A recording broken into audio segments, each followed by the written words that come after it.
Well, we probably lost that clip. It's 2:52. I thought I'd better just walk you in here. Can you hear that? The mole crickets in the background there? I don't know if you get mole crickets. I think we'll just spend 20 minutes here. Just give you a taste of what we're going to do. Oh, as you can see, you've got lovely lichen on the tree here.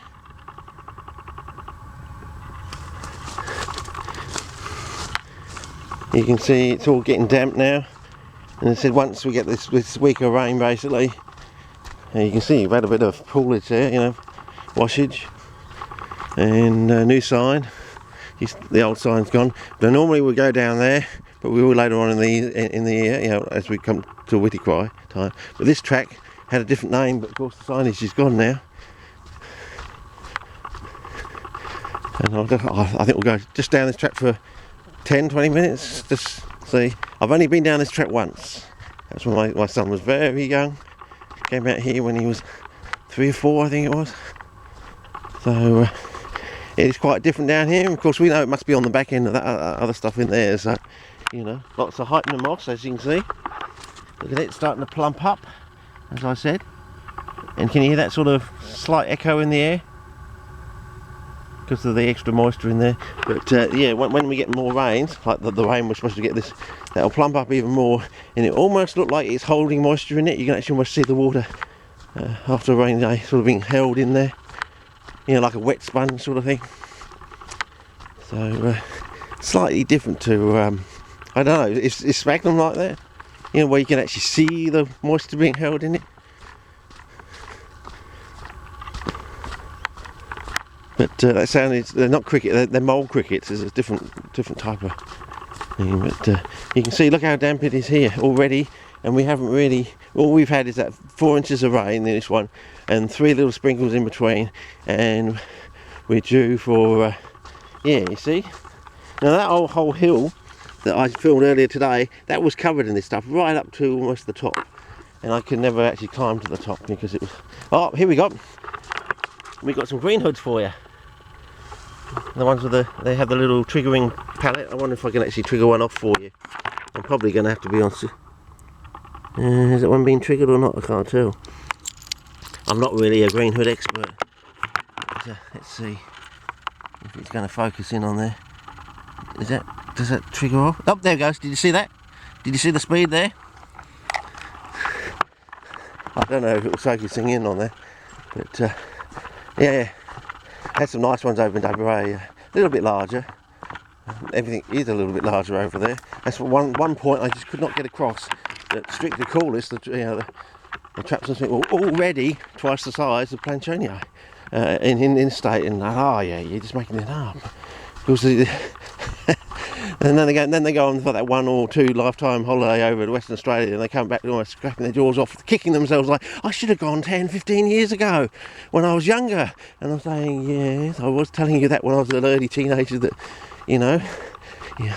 It's sort of like looking at you like, yeah, as I said before, you know, I know you're going to have to bitch slap me, I know you're going to have to knock out a few teeth, but you better get it over and done with. God, it was absolutely amazing over there. And it just sort of, it almost, it's like a kick in the guts. They've been struggling so hard to grow the plants here. And it's so amazing over there that they realise that, you know, the goalposts have been shifted so much further back. It's almost like they feel like giving up the hobby, sort of thing. But, yeah. And so this is just a look-see recce. So this is only the second time I've been down this track, as far as I remember. And it doesn't look promising from this point of view, but you know, yeah, basically what I think it does, it leads into that little creek bed thing we went to earlier further down that got burnt out. So it's probably a quick way in to that. But look at the soilage. You know, that's almost like, would you call that 50-50? Looks like 50-50 peat and sand sort of thing, but it's not peat. It's probably wow, can it be charcoal if the charcoal disappears that quickly from the environment, you know? So I think that's what it's going to be, fellas. 2 alkalines and 2 rechargeables as a safety net backup. Seems to keep the rechargeables.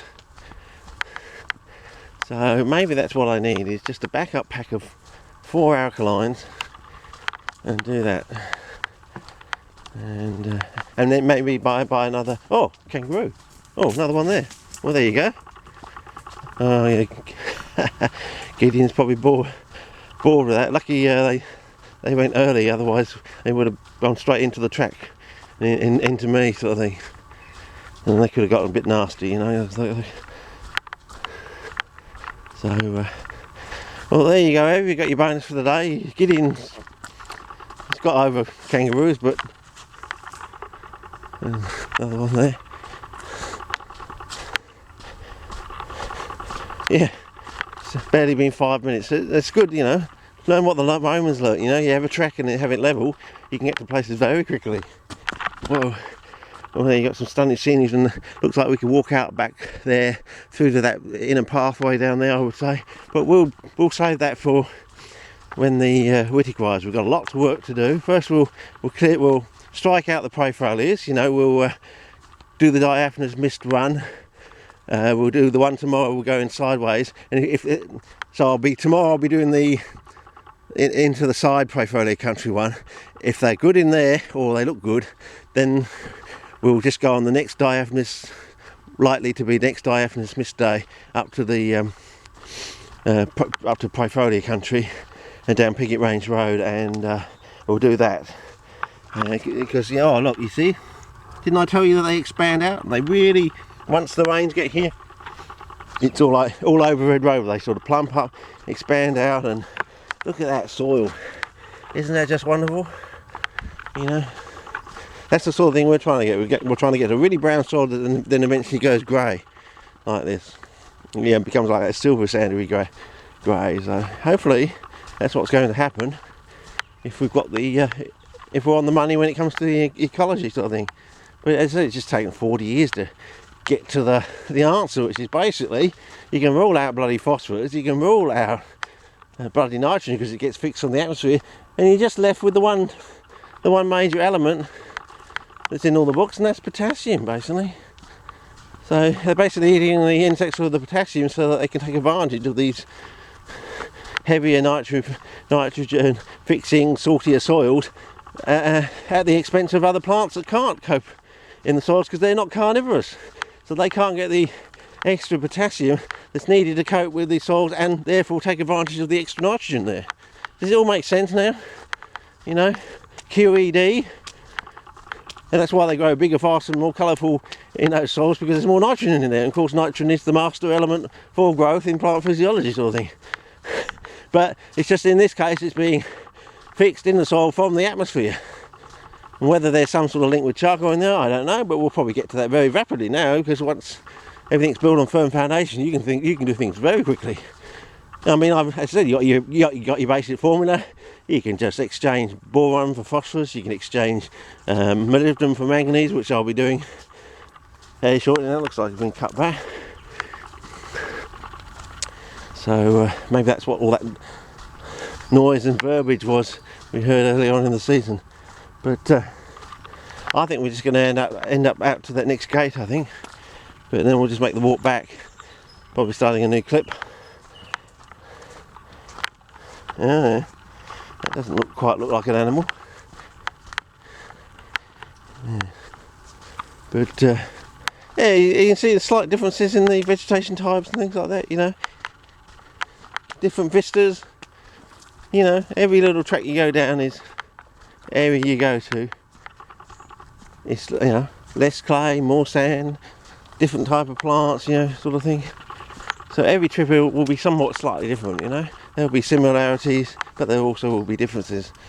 So, and as Gideon said, it's not about the destination, it's about the journey.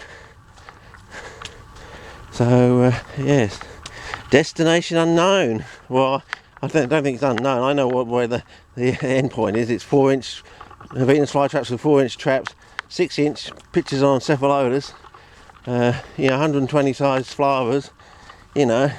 And then we can start thumbing our noses and our things at all these orchid growers. But then why would we? Because we'll be helping them out, because their so-called terrestrial native orchids will become such a doddle to grow, and they'll grow bigger, faster, more colourful than they do in the wild, you know. So it's a win-win-win-win-win situation. No, it's multiple wins, you know.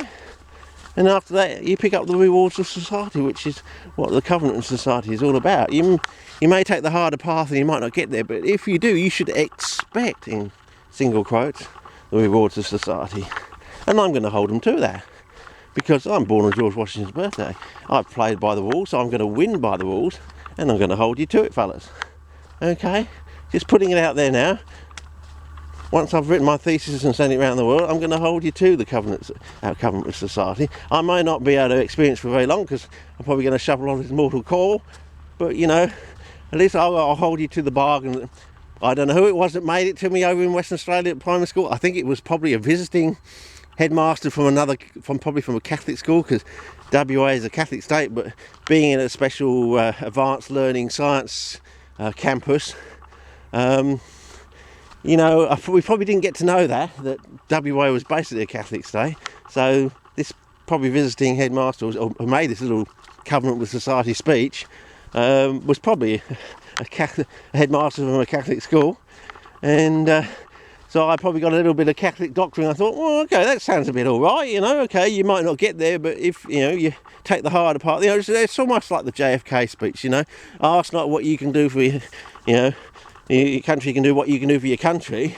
But it was like the modify with a little carrot. You might not get there, but if you do, you should expect the rewards of society. You keep your nose clean, you don't rob banks, you don't rape anyone, you're always willing to put your hand down the drain and risk your life at a moment's notice to save some poor little kid trapped down some storm drain. And if you do, you get a browning point. You know, later on in life, you may total your car or something, and you pull out your browning point note, and okay,